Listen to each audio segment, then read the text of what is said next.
ma Homa Bay koro dwani josiasa mondo obed joma obidhore kendo nyasiasa mar kwe ka githegore kod tim mar tiyo gi rowere yo marach mar kelo koko e rombe mag siasa motelo ne yiero mabiro. Jodologo eko mane loso kagane ka chung'od bura marangwe e kinde nyasi mar iko ma jadolo Damianus Okoko mane otho ka jahigni 105. Jodologo eko kotelnegi kod Bishop John Mbai mar Full Gospel Churches of Kenya ne okoni kit siasa mar tulo ma osebedo e kinde ka kinde gwenge mopogore ka en gino mathiro weche mag dongruok e pacho ka.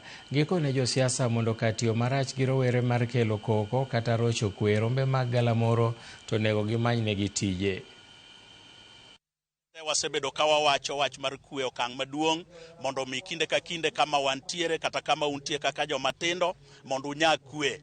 Kendo kata ka udhi e kuonde moriwo ji kon gi koni kata rombe mag siasa ubed ka uikoru nyayo weche mag kwe.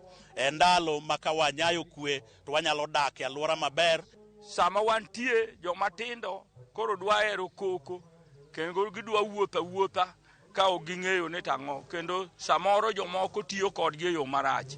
Anda wach ni Nyasaye mad par joma kamago mondo wadong' ka wang'eyo ni monde wadagie piny gi kwe nyaka wan be wadwar kwe.